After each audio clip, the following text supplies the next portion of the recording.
Hey guys, welcome back to the Drone Camps channel. I'm Justin Davis and I have a special episode for you today. I have a new guest in the shop today. We have the Runcam Swift Micro there on the top of the box. It comes in this little tiny box, much smaller than what we traditionally get with these other Runcam cams. And I have the whole family here today in representation. We're going to show you a little bit of footage from each different one and show you a comparison of the new Swift Micro. It's very, very similar. It's probably the same chip inside there that the Runcam Swift 2 is running, possibly the Runcam Mini there. But I also have another one on the table here to show you as well. This is the FXT. This is the 798T, and this is a very popular micro cam. It's an all-in-one camera with an included video transmitter that a lot of people use on micros. So I wanted to give you a visual comparison of the two because a long time we've been flying these on micros, and they're very similar in weight. And I'll show you a weight comparison in each of these from the different various Runcam products. We have the Runcam Eagle here, we have the Owl, we have the Swift 2, and we have the Runcam Mini that just came out a few weeks ago. So Runcam is really busy producing all kinds of different cameras for the FPV community, which is super cool.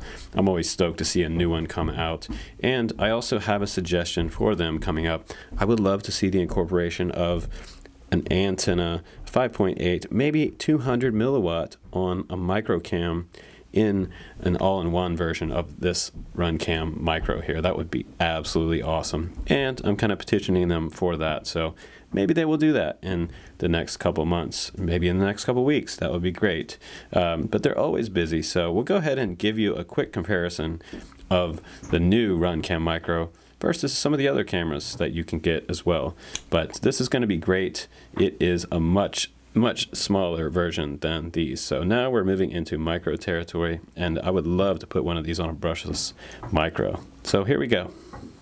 And there it is, up close and personal. This little tiny box, it's so much smaller than the other Runcam boxes that I've got in the past. And there's a few things that are missing in this box. Number one, you don't get something to program your OSD with, one of these little guys.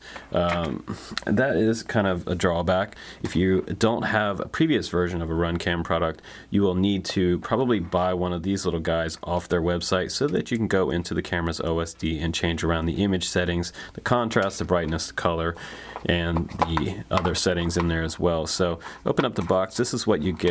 Pretty nice impression as always with this Runcam stuff. Very well designed. Even the product and the packaging is not cheap feeling.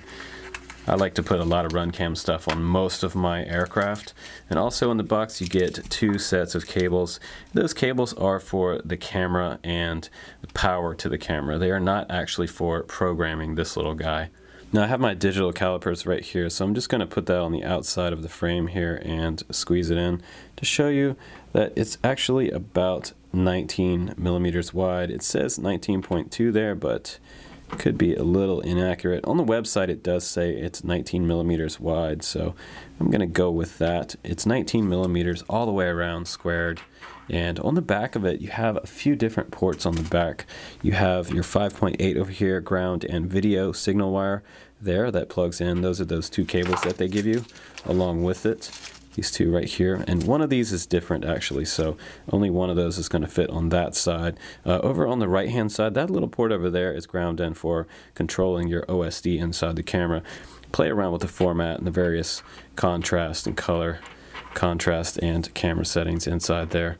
You can actually add your aircraft name and stuff on there too, which is kind of cool. You can add your pilot name or an aircraft name, or you can add both, and that's kind of nice for this little Runcam Micro. It's very, very similar to the Runcam Swift as far as the OSD goes. I almost think it's probably the same menus inside the Micro. Now the image sensor in here is a Sony sensor, 1.3 Sony sensor, and it's a CCD camera in there, and it's very, very nice. CMOS cameras, like some of the immersion RC cameras, I always take those off and I replace them with Runcam cameras. Recently I have the Horizon Manta, and I took that immersion camera out of that, and I put the Swift 2 in there, and it's a huge huge difference. Very, very bright colors and a lot of contrast. I can really see what's going on when I fly. So that makes a huge difference, having that nice sensor in there. Also 600 TBL, very standard. We also have switchable NTSC and PAL on this one, and it also has day and night settings, so you can do color, auto, or you can do black and white settings. Powers from 5 to 36 volts, which is pretty cool because you can run this straight off of your power source on your VBAT on some of your flight controllers, and you can, you know, if you're running 2 to 3S, even 4S, you can do that. If you're going to run it through the power system, sometimes you need to have an LC filter in there between the camera or the VTX and the power system, just so that you don't get any feedback from the power system. It's just always a recommendation that I recommend to the new guys. Now you have a couple different options if you're going to run an external video transmitter. I have something like this here, and this can go on a micro aircraft. This is a 200 milliwatt standard size video transmitter, and it has just little dip switches on there. This one's pretty cheap. It's about $15, $15 to $20. We also have another micro sized transmitter over here, and this one has a dipole off the end of it. This is an all-in-one that I pulled off of one of my other micros just to show you guys how small they can get.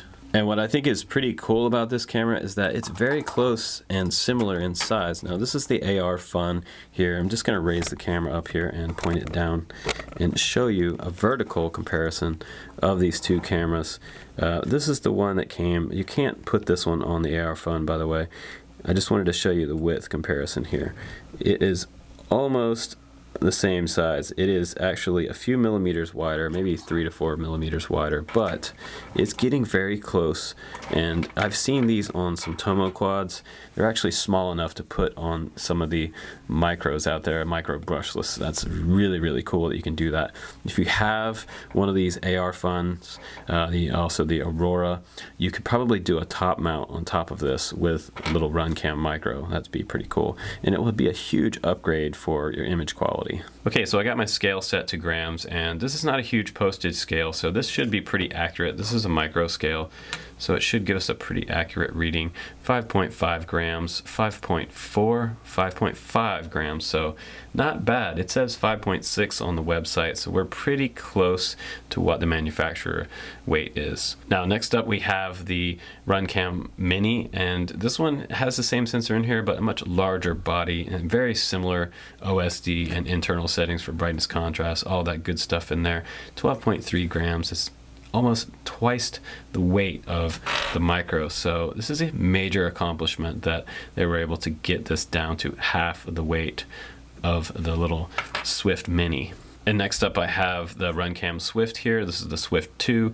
That's 12.8 grams, so very similar weight to the Mini. Not that much weight difference really between the two. Just a smaller shell on the Mini, so for a smaller type of aircraft that works great. And now I have the Runcam Owl on there, and that one's 14.3 grams, just a little heavier than the Swift 2 and the Swift Mini. And now I have the big daddy of them all. This is the Runcam Eagle, and this is a great camera for fixed wing, or if you want to put this on a flying wing, FPV, airplane, anything with a large fixed wing is going to be fine for this camera. Usually larger planes don't really, are not affected by such larger cams. So this is perfect for fixed wing, not so much for micros. But 17.2 grams, that's the heaviest that the Runcam series gets, and this is actually a great camera. Now I've got my GB130 here, and I just wanted to show you it's not going to fit in your traditional type of frames.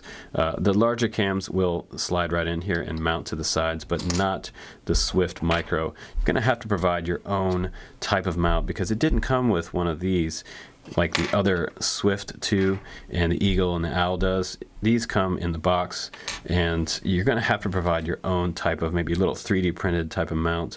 We just wanted to show a few examples here. You take the lens off and screw it through here and just mount it right to here, put a little VHB on the bottom, and have an angle and everything. This one might not work because it looks a little bit short, but I do have this other one right here that I can use. This came off the Chaser 88, so this is going to work for me. I will just unscrew this and screw it in right here, and then I'll do some focusing.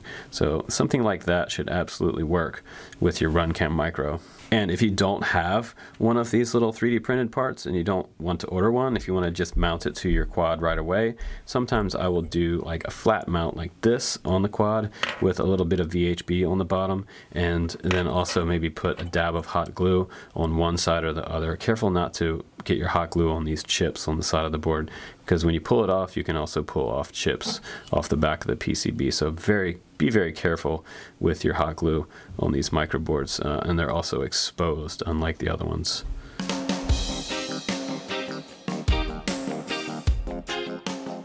Okay, so the moment you've been waiting for, let's go ahead and compare and contrast this Micro against the other cams.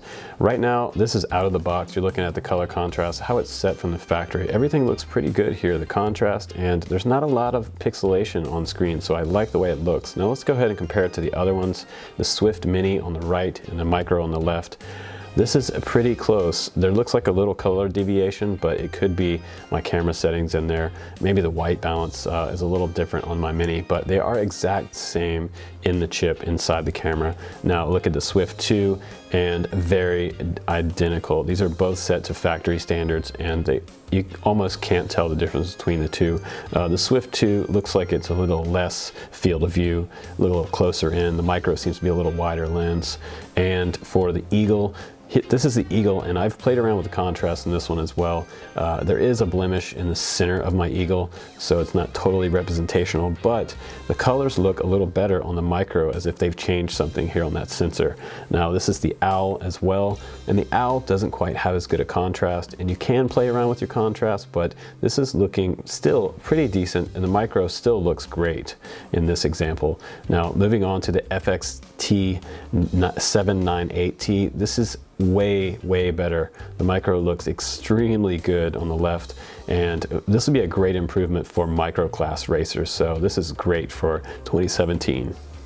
Okay guys, hopefully you enjoyed that little image contrast comparison in between a few different Runcams on the market right now, and I like this one a lot. It seems very similar to all the rest of them out there, almost indistinguishable from the Swift 2, which is super awesome. So I look forward to putting this on a lot of my Micros, and I'm going to suggest that you put this on Micros that are 120 and smaller, maybe down to about 70 millimeter.